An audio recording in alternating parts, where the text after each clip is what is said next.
저는 우리 교회 성도 여러분 모두가 성령 충만한 성도가 되시기를 바랍니다. 왜 그러냐면 성령 충만해야 신앙생활을 바르게 할 수 있어요. 승리, 성공, 구원, 영생, 또 하나님의 생명의 말씀을 삶 속에서 누림, 이 모든 것들이 성령 충만함, 성령 충만한 성도에게 있는 것입니다. 우리 교회 사랑방 인도자님들이 여러분이 계시죠. 우리 사랑방 인도자처럼 성경 공부를 인도하는 어떤 자매가 있었습니다. 그 자매의 삶은 늘 승리의 삶이 되어서 다른 자매들에게 도전을 끼쳐 주었습니다. 그 자매가 인도하는 성경 공부 그룹에 속해 있던 한 자매가 그 인도자인 자매에게 말하기를, 자매님은 언제든지 당당히 승리의 삶을 살 자신이 있죠? 이렇게 물었어요. 그러니까 그 인도자는 망설임 없이 물론이죠 이렇게 대답을 했습니다.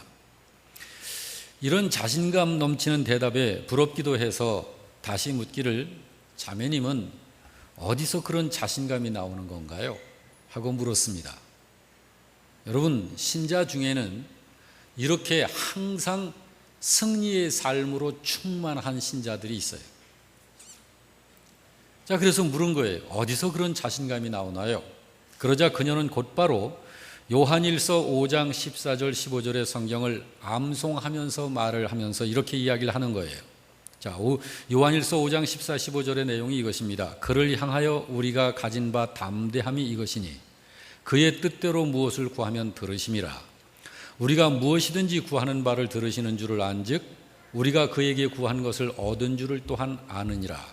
이 성경 구절을 암송하면서 나는 죄악에 묻혀 살던 지난 과거의 삶이 너무 싫었어요. 나의 남은 인생까지도 그렇게 살 수는 없죠. 정말로, 절대로. 이 말씀을 붙들고 울면서 저는 기도했어요. 다시는 죄된 삶으로 돌아가지 않게 해달라고요. 나는 하나님께 기도했고 내가 드린 기도는 하나님의 뜻이니까 그 기도는 이루어진 것과 다름없죠. 이렇게 대답을 하는 거예요. 여러분, 그녀로부터 이 대답을 들은 질문을 했었던 그 자매가 생각에 잠기기 시작했어요. 그리고 한참 후에 이런 말을 하는 거예요. 인도자님이 되시는 그분과 내가 다른 점이 있다. 무엇이 다르냐면 그분은 한 번 그렇게 기도한 후 하나님의 말씀을 그대로 믿는 것이었다 라고 말을 했어요. 여러분, 그러므로 그녀의 사랑방 그녀는 항상 승리의 삶을 살 수 있었던 것입니다. 우리 교회 성도 여러분들도 그런 믿음을 갖는 분들이 다 되시기를 바랍니다. 오늘은 우리가 예수님의 믿음을 보려고 그래요. 1절, 2절 말씀에 보면 우리 같이 한번 읽어보십시다. 예수께서 성령의 충만함을 입어 요단강에서 돌아오사 광야에서 40일 동안 성령에게 이끌리시며 마귀에게 시험을 받으시더라. 이 모든 날에 아무것도 잡수지 아니하시니 날수가 다함에 줄이신지라 라고 기록이 되어져 있죠. 때가 지금 예수님에게 언제라고 그래요? 요단강에서 돌아오셨을 적에 1절 말씀에서 말하고 있죠. 예수께서 성령의 충만함을 입어 요단강에서 돌아오사. 요단강에서 돌아오셨을 적에 거기서 어떤 일이 그때 있었다고 그러나요? 자, 요단강에서 무슨 일이 있었어요? 예수님이 세례를 받으셨죠. 자, 세례는 확고한 신앙 고백으로 인한 성령님의 인침을 받게 되는 사건을 세례라고 그러죠. 그때 예수님이 요단강에서 세례를 받으시고 올라오실 때 예수님의 영적인 상태가 어떠하셨다고 그래요? 성령 충만했다고 그러죠. 성령 충만하셨기 때문에 여길 보니까 성령님의 이끌림을 받으셨다고 그러죠.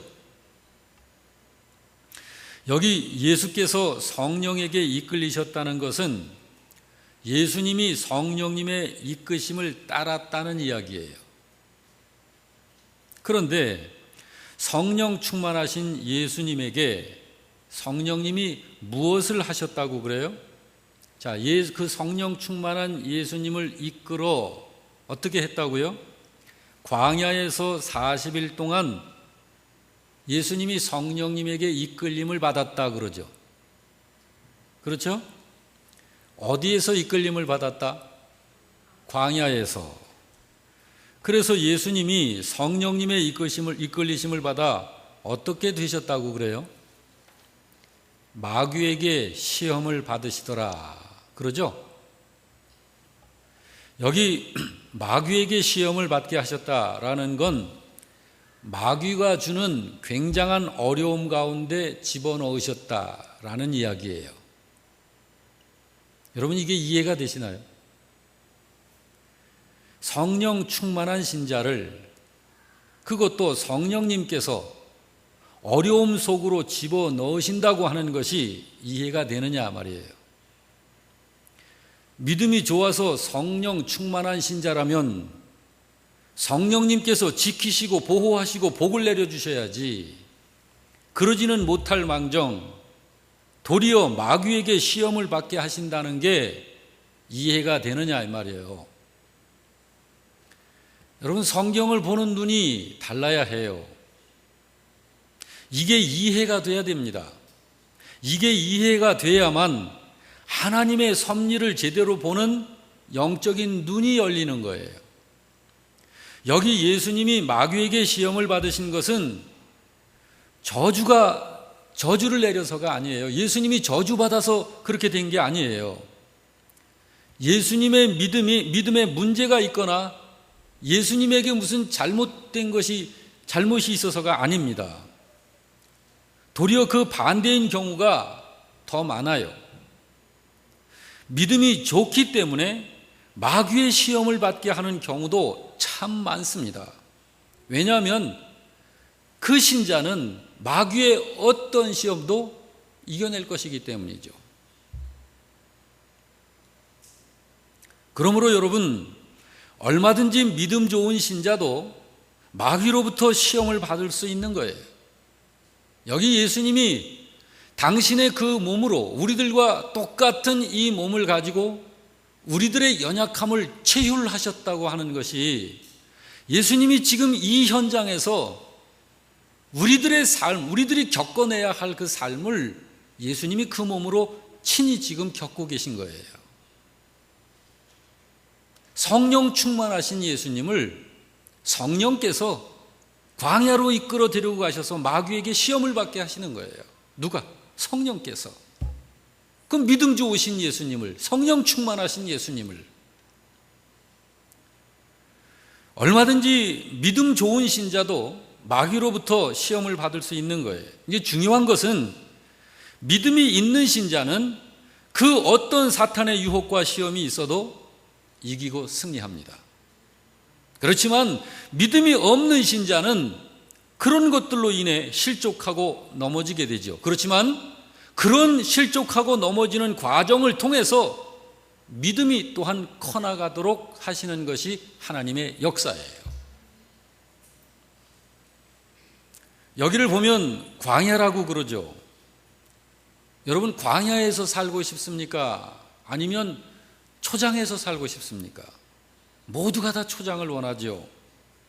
광야에서 산다는 것은 고단하고 피곤한 생활을 할 수밖에 없는 장소예요. 그렇지만 축복의 땅인 가나안 땅을 들어갈 성도가 분명하다면 광야는 반드시 통과해야 하는 곳입니다. 그 광야 생활을 통해서 성숙해지는 과정이 없으면 가나안 땅에 들어갈 수 없어요. 가나안 땅은 하나님 나라를 상징하죠. 약속의 땅이라고도 그러고 축복의 땅이라고도 그러고, 그 땅을 표현하기를 젖과 꿀이 흐르는 땅이라고 성경은 그렇게 기록하고 있습니다. 이 광야 생활을 통과하는 과정이 없이는 하나님 나라에 들어가지 못합니다. 그러므로 여러분, 광야 생활을 저주라고 생각하면 안 돼요. 광야는 신자를 하나님의 자녀로 온전하게 키워내기 위해서 꼭 필요한 장소다. 그게 광야예요. 바로 그 광야에는 마귀의 시험이 있습니다. 예수님도 이 세상이라는 광야를 걸으셨기 때문에 예수님에게 시험이 끊이지를 않았어요. 성경을 통해서 보면 당장 여기도 보십시오. 마귀가 예수님을 수차례 반복해서 예수님을 시험합니다. 그리고 13절을 보면 마귀가 모든 시험을 다 한 후에 얼마 동안 떠나니라라고 그래요. 그냥 떠나니라가 아니라 얼마 동안 떠나니라. 이게 무슨 말이에요? 얼마 동안 떠났다는 건 얼마 후에는 또 시험하러 온다는 거예요. 이 세상 계시는 동안만큼은 예수님도 그러므로 여러분 중요한 거는 시험이 오느냐 안 오느냐가 아니라 이 시험을 어떻게 상대하느냐가 중요한 거예요. 이 시험을 이기느냐 실족하여 넘어지느냐. 우리 영락교회 성도 여러분은 항상 마귀의 시험을 이기는 성도만 되시기를 바랍니다. 이 마귀가 어떤 시험을 가지고 와서 유혹하든지 그 시험을 너끈히 이기는 신자가 성숙한 신자예요. 그 믿음이 좋은 믿음이에요. 마귀가 시험을 하는 것 자체는 무서워할 사건이 아닙니다. 항상 이기는 성도가 되어지기를 다시 한번 주님의 이름으로 축원합니다. 그러기 위해서는 늘 기도해야 해요. 그리고 하나님의 말씀을 따라야 합니다. 그걸 순종이라고 그래요. 기도하면서 순종하고 순종하면서 기도하는 거예요. 그렇지 않으면 마귀의 시험에 걸려듭니다. 여러분, 마귀의 시험에 걸려들면 비참해집니다. 마귀의 시험을 좀 분석해 볼까요? 마귀란 놈이 어떻게 시험을 하는지. 오늘 여기 본문에 보니까 이 광야에서 이때 마귀가 연거푸 3번을 예수님을 시험을 했거든요. 먼저 3절을 좀 같이 보겠습니다. 마귀가 이르되 네가 만일 하나님의 아들이거든 이 돌들에게 명하여 떡이 되게 하라. 이게 지금 첫 번째 마귀가 시험한 거예요. 이게 시험인가요? 이게 시험인지도 모르면 안 되죠. 이거 시험이에요. 육체에 필요한 것에 대한 시험이에요. 특히 먹는 양식거리에 대한 시험. 지금의 이 상태는 예수님의 지금 이 상태는 40일 동안을 금식을 하셨으니까 모든 창자들이 다 비어있고 오그라붙어 있는 상태, 아사할 상태입니다. 예수님이 작정을 하고 금식을 하셔서 그렇지 굶으셔서 40일을 계셨다 그러면 돌아가셨을 거예요. 저도 보름을 금식 기도를 해봤는데요, 보름 동안 하면서 저 죽는 줄 알았어요. 그렇게 힘들어요. 여기 예수님의 지금 이 상태에 가장 굶주려 있는 그 허기지고 배고파 온몸에 기운이 하나도 없고 어찔어찔하고 마디마디마다 욱신욱신거리고 영양 공급이 안 되니까 수시는 이러한 상황에서 과학적으로 보면 죽은 몸이나 마찬가지와 같은 그런 상태. 그런데 그런 입장에 있는 예수님에게 먹을 양식을 가지고 시험을 하는 거예요. 5절에서 7절을 볼까요? 마귀가 또 예수를 이끌고 올라가서 순식간에 천하만국을 보이며 이르되 이 모든 권위와 그 영광을 내가 네게 주리라.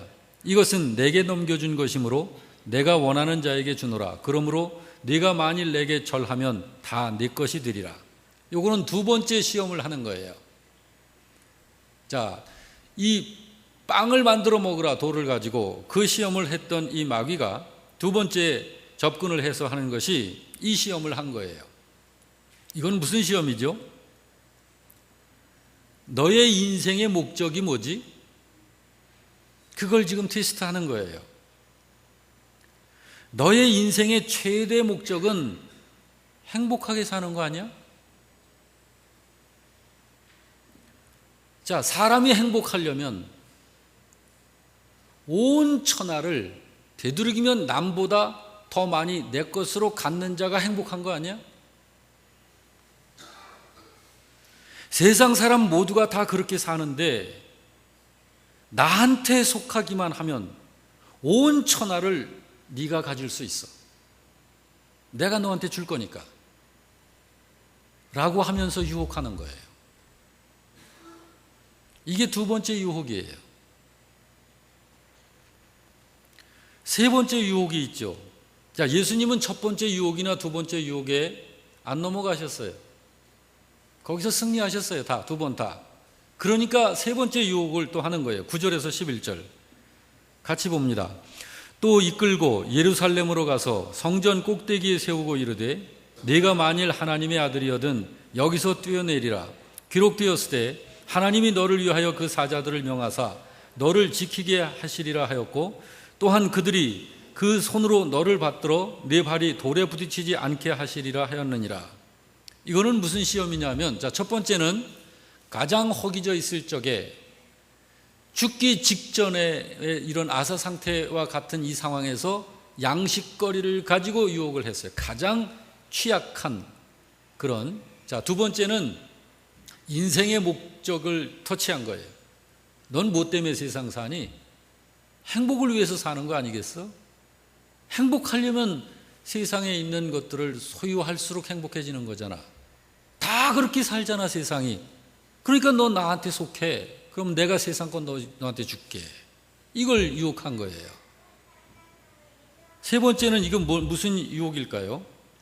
이거는 신앙의 본질에 대한 유혹이에요. 믿음의 본질. 자, 오늘 설교의 제목이 뭐였죠? 예수님을 통해 본 믿음의 본질이잖아요. 믿음이 질이 다르다. 하나님 나라에 가는 믿음과 하늘나라에 가지 못하는 믿음은 질이 다른 거예요. 그래서 예수님이 가지고 계신 그 믿음은 본질이 어떤 거냐, 그거를 우리들이 확인하고자 하는 거예요, 오늘. 여러분, 이 세 번째 시험이 신앙의 본질에 대한 시험인데, 너 믿음 갖고 있지? 라고 마귀가 지금 예수에게 접근한 거예요. 그래서 너는 하나님의 자녀라고 너는 알고 있잖아. 맞아? 너 하나님 자녀 맞아? 네가 하나님 자녀인지 아닌지 그거 어떻게 알아? 확인을 해봐야지. 확인을. 너 여기서 한번 뛰어내려봐. 네가 하나님 자녀가 맞다면 하나님이 가만히 계시겠니? 천사들을 보내서 너 이 성전 꼭대기에서 뛰어내릴 적에 다른 사람들 같으면 일반적으로는 죽는 거지만 너 뛰어내리면 네가 하나님의 자녀가 맞다면 하나님이 가만히 안 계실 거 아니야. 그러니까 뛰어내려봐 라고 하는 거예요. 자, 여러분, 하나님이 예수님을 책임지시나요? 하나님이 예수님 책임지셔요, 안 지셔요? 책임지시죠. 하나님의 아들이니까요. 그런데 여러분, 그걸 어떻게 하나요? 뛰어내려 봐야 하나요? 어떻게 하나요, 우리는? 하나님의 약속의 말씀으로 하는 거죠. 하나님이 어떤 분이신지를, 그분은 실현하시는 분이 아니시고 약속으로 주신 것들은 하나님께서 당신의 이름을 걸고 맹세하여 주신 거잖아요. 하나님께서 약속하신 것을 그대로 믿는 것이 믿음이죠. 성경에 약속하신 것이 맞나 틀리나 이걸 다 테스트해 봐야 돼요? 뛰어내려 봐야 되냐고요? 그거는 안 믿는 거잖아요, 이미. 그걸 마귀가 시험을 하는 거예요. 그 믿음의 본질을 건드리는 거예요, 지금.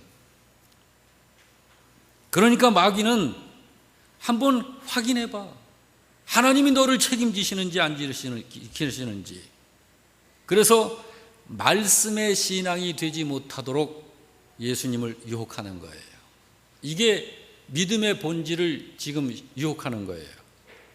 아닙니다, 여러분. 우리의 믿음은 인격적인 믿음이어야 해요. 인격적인 믿음이라고 하는 것은 하나님의 약속의 말씀을 그대로 믿는 거예요. 여기에 뭐 더 필요한 게 아니에요. 이 약속의 말씀을 그대로 믿는 거예요. 이대로 될 것을 그대로 믿는 거예요.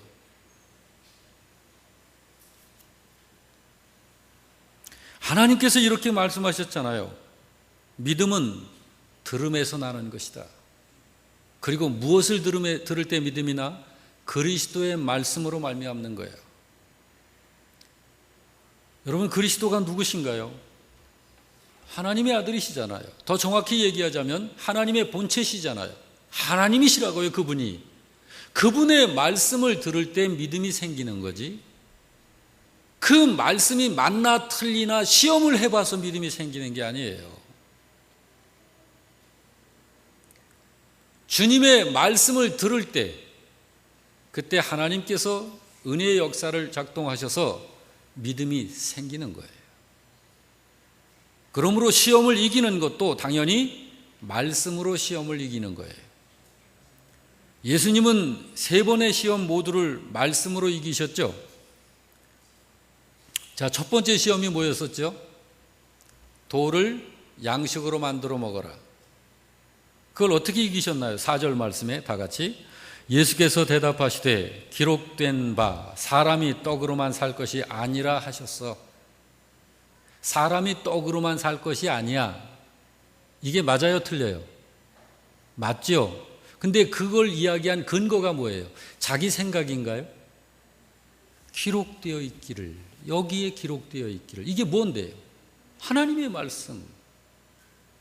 하나님께서 일러주시기를 사람이 떡으로만 살 것이 아니라고 하셨어. 마귀가 꼼짝 못하고 뒤로 물러간 거예요. 두 번째 시험은 또 어떻게 이기셨나요? 8절에 예수께서 대답하여 이르시되 기록된 바 주 너의 하나님께 경배하고 다만 그를 섬기라 하였느니라. 이렇게 이기신 거예요. 또 세 번째 유혹은요, 12절 예수께서 대답하여 이르시되 기록된 바 주 너의 하나님을 시험하지 말라 하였느니라. 여기 기록된 바 또 성경에 기록되어 있기를 라는 이 말씀들은 예수님이 자기는 하나님의 아들이라는 신분으로 이기신 게 아니고 성경에 기록되어져 있는 구체적인 하나님의 말씀을 믿음으로 이겼다는 얘기예요. 이것이 마귀의 시험을 이길 수 있도록 주신 하나님의 방법입니다. 여러분과 저도 이 세상을 살아가면서 숱한 시험들이 와요. 그걸 어떻게 이길 거예요? 예수님처럼 이렇게 이기는 거예요. 이게 승리의 비결이고 원리예요.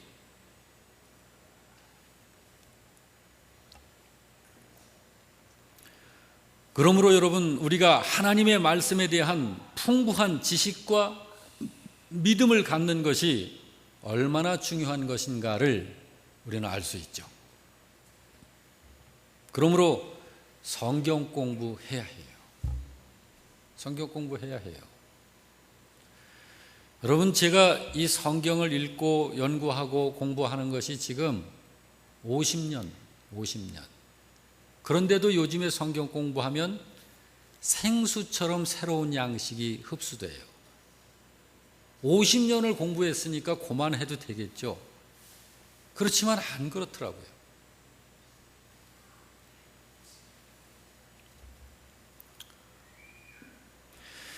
그리고 여러분, 마귀의 시험을 이기신 예수님의 이 승리는 두 가지 중요한 의미가 있어요. 하나는 예수님을 믿는 신자가 예수님처럼 마귀의 시험을 이길 수 있도록 하신 승리예요. 예수님의 승리는 마귀를 이기신 예수님을 의지해서 그분의 말씀대로 순종함으로 이기게 되는 것입니다. 저도 그렇고 여러분도 그렇고. 또 하나는 예수님의 이 승리는 또 하나의 의미가 있는데, 인류의 대표자인 아담과 하와의 실패를 회복시키신 승리예요. 믿으시기 바랍니다. 그러므로 여러분, 마귀의 그 어떤 시험도 전부 다 이길 수 있다는 사실을 우리는 인식해야 해요. 이길 수 있으면 이기는 거예요. 근데 왜 져요? 그 지는 사람이 제일 비참해지는 거예요. 우리 영락교 성도 여러분, 예수님께서 이기신 이 원리를 따라서 믿음으로 어떤 시험이든지 이길 수 있기를 바랍니다. 14절에서 19절을 좀 볼 필요가 있어요. 예수께서 성령의 능력으로 갈릴리에 돌아가시니 예수께서 그 자라신 곳 나사렛에 이르사 안식일에 늘 하시던 대로 회당에 들어가사 성경을 읽으려고 서심해 선지자 이사야의 글을 들이거늘 책을 펴서 이렇게 기록된 데를 찾으시니 곧 주의 성령이 내게 임하셨으니 이는 가난한 자에게 복음을 전하게 하시려고 내게 기름을 부으시고 나를 보내사 포로된 자에게 자유를 눈먼 자에게 다시 보게 함을 전파하며 눌린 자를 자유롭게 하고 주의 은혜의 해를 전파하게 하려 하심이라 하였더라.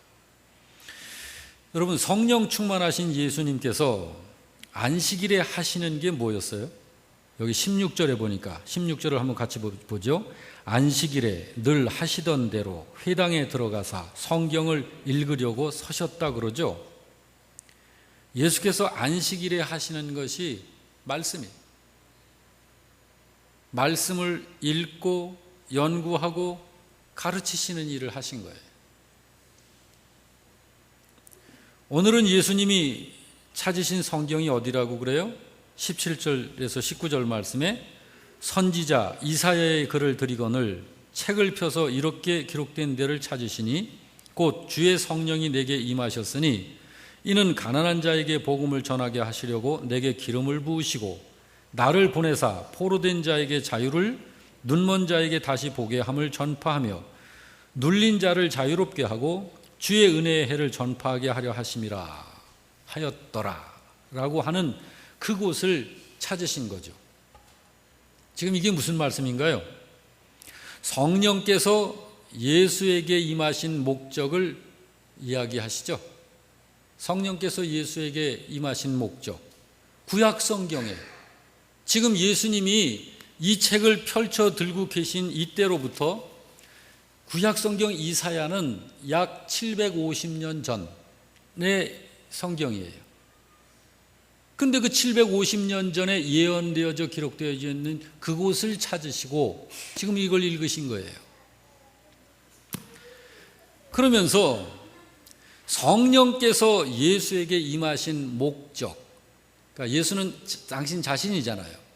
근데 성령께서 당신 자신에게 임하신 그 목적, 그것을 그 일이 복음을 전하게 하신 것이다 라고 하면서 그 일이 바로 하나님께서 교회를 통하여 내게 기름을 부으셔서 나를 보내신 것이라고 그렇게 예수님이 말씀을 하시는 거예요. 그래서 나로 하여금 포로된 자에게 자유를 선포하고 눈먼 자에게 다시 보게 함을 전파하며 눌린 자를 자유롭게 하고 주의 은혜의 해를 전파하게 하기 위해 내게 성령을 보내신 것이다 라고 설명을 하신 거예요. 그리고 21절에 예수님이 뭐라고 말씀하셨어요? 다 같이 봅니다. 이에 예수께서 그들에게 말씀하시되 이 글이 오늘 너희에게 응한 거다. 여러분, 이거를 알아야, 이걸 모르는 사람들이, 또 이걸 받아들이지 않은 사람들이 예수를 죽인 거예요. 여러분, 예수를 죽인 사람이 하나님 나라 구원 받았을까요? 이 시대는 어떨까요? 이 시대는 주님은 분명히 말씀하셨어요. 구약 성경에 그렇게 예언되어져 있는 그 말씀이 지금 너희에게 응했느니라. 우리를 말하는 거예요. 지금 저와 여러분이 손에 붙들고 눈으로 보고 배우기도 하고 듣기도 하고 읽기도 하는 이 말씀이 바로 그 복음이에요. 그래서 예수님께서 복음을 증거하시니까 그 복음을 듣고는 사람들에게서 반응이 나타났어요. 두 가지로 나타났어요. 자, 22절에 다 같이 그들이 다 그를 증언하고 그 입으로 나오는 바 은혜의 말을 놀랍게 여겨 이르되 이 사람이 요셉의 아들이 아니냐. 자, 놀라운 그런 반응을 보였어요. 깜짝 놀란 거예요. 그 말씀이 이 말씀이고 지금 이 사실이 그거란 말이야? 깜짝 놀란 거예요. 두 번째 반응이 나타났습니다. 28절에서 30절. 회당에 있는 자들이 이것을 듣고 다 크게 화가 나서 일어나 동네 밖으로 쫓아내어 그 동네가 건설된 산 낭떠러지기까지 끌고 가서 밀쳐 떨어뜨리고자 하되 예수께서 그들 가운데로 지나서 가시니라. 다른 사람들, 자, 두 번째, 어떤 사람들은 이 사실을 듣고 어떤 반응을 했어요? 화가 났어요. 화가 나서 예수를 끌고 낭떠러지기까지 간 거예요. 왜? 거기서 죽이려고. 근데 예수께서 당당하게 거기서 뿌리치시고 그들 가운데로 통과해 지나가셨다라는 기록이에요. 여러분, 이 복음 앞에 세상은 이렇게 두 반응을 보입니다. 구원받는 자는, 택함 받은 자들은 이 복음의 은혜를 받아들이고 그 은혜 속으로 들어오는 거예요. 그런데 세상은 화가 납니다. 여러분, 오늘의 말씀을 정리하겠습니다. 구원은 죄로부터 해방되어 광야 생활을 거쳐 약속하신 땅으로 들어가는 여정으로 완성이 됩니다.